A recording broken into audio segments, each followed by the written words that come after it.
कंबल ले लो, प्यारे प्यारे कंबल, रंग बिरंगे कंबल, ऊन के कंबल। कंबल ले लो, प्यारे प्यारे कंबल, रंग बिरंगे कंबल, ऊन के कंबल। कंबल ले लो, प्यारे प्यारे कंबल, रंग बिरंगे कंबल, ऊन के कंबल।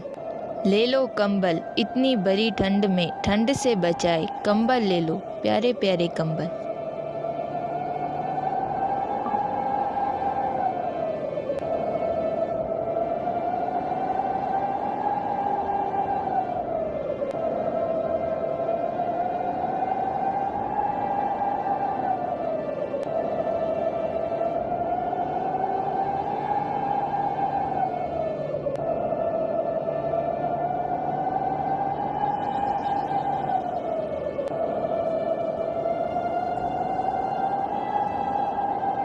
उत्तर भारत के एक छोटे से गांव शिवपुर में कड़कड़ाती ठंड ने अपनी दस्तक दे दी थी।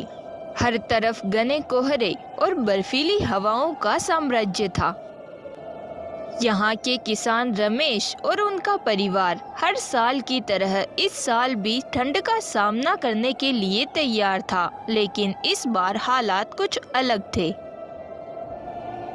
ठंड का प्रकोप इतना बढ़ चुका था कि किसानों के सामने अपनी फसलें बचाने और परिवार को गर्म रखने की दोहरी चुनौती खड़ी हो गई थी।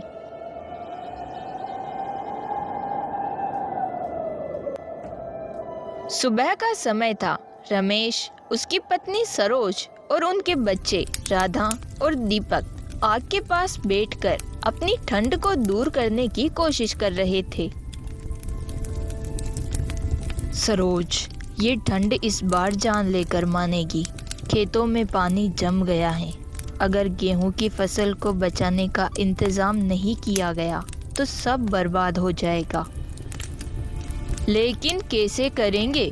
पिछले महीने ही जो कर्ज लिया था वह भी चुका नहीं पाए, और तो और कोयले का भी इंतजाम नहीं हुआ। बाबा, स्कूल जाने का मन नहीं कर रहा, वहाँ तो और भी ज्यादा ठंड होगी। माँ, बाबा, क्या हम भी शहर वालों की तरह हीटर का इंतजाम नहीं कर सकते? बेटा, गांव में बिजली का हाल तो तुम्हें पता ही है, हीटर कहाँ से चलाएंगे? बच्चों, तुम्हें तो स्कूल जाना ही होगा और मैं खेत जाकर देखता हूँ अगर कुछ इंतजाम हो सके।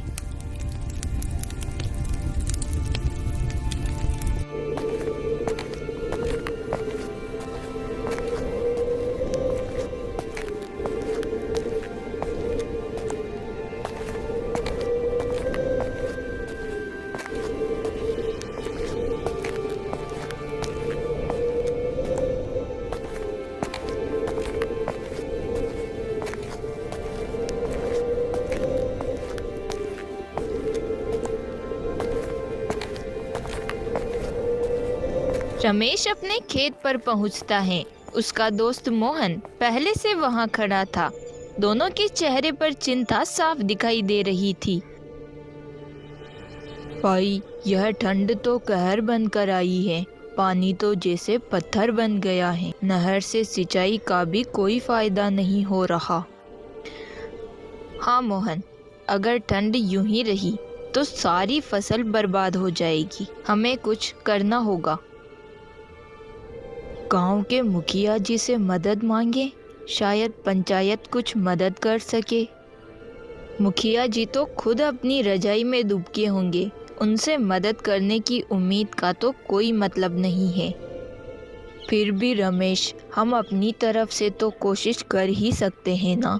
वो मदद करें ना करें, लेकिन एक बार उनसे मदद मांगने में क्या जाता है।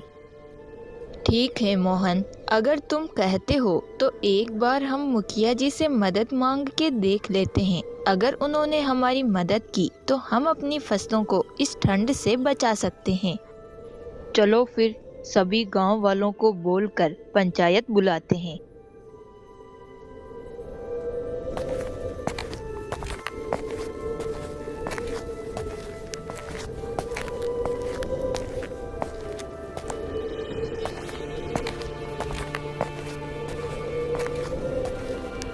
गांव के चौपाल पर पंचायत की बैठक बुलाई गई। सभी किसान वहां जमा हुए। रमेश और मोहन ने अपनी समस्या रखी। मुखिया जी, ठंड बढ़ती जा रही है। अगर आप हमारी मदद करते हैं तो हम गरीब किसानों की फसलें इस ठंड से बच सकती हैं। अगर यह फसल खराब हो गई तो हमारे पास तो खाने के लिए अनाज भी नहीं बचेगा। हाँ मुखिया जी, हमारी फसलें बर्फ में जम चुकी हैं। अगर इसका इंतज़ाम नहीं किया गया तो हमारे पास अनाज नहीं रहेगा। देखो भाइयों, ठंड तो हर साल आती है, इसमें नया क्या है। तुम सब इतने परेशान मत हो, भगवान सब ठीक करेगा।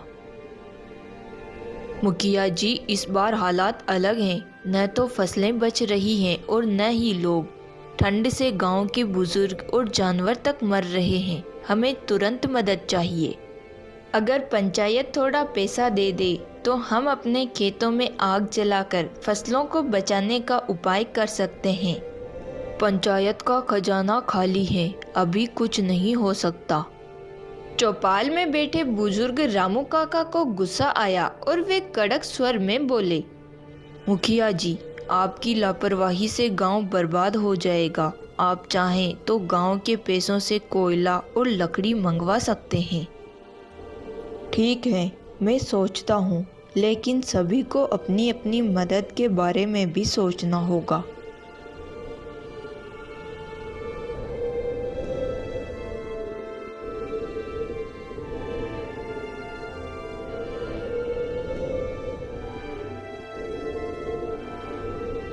रमेश और मोहन खुद ही ठंड से निपटने की तैयारी में जुट जाते हैं। गांव के कुछ अन्य किसान भी उनका साथ देते हैं। चलो हम सभी मिलकर गांव के हर खेत में सूखी लकड़ी और गोबर के उपले जलाएंगे। इससे ठंड का असर थोड़ा कम होगा। हाँ, और गांव के सभी जानवरों को एक जगह इकट्ठा करेंगे ताकि उन्हें ठंड से बचाया जा सके।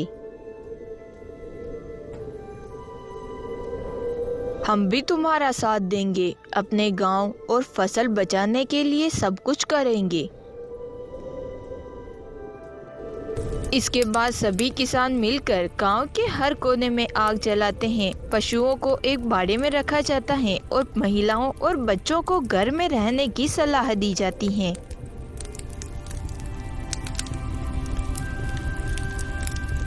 ये सब देखकर तो लगता है हमारा गांव एक परिवार जैसा है। सब मिलकर काम करते हैं तो मुश्किलें आसान हो जाती हैं। हाँ, और यही हमारी सबसे बड़ी ताकत है।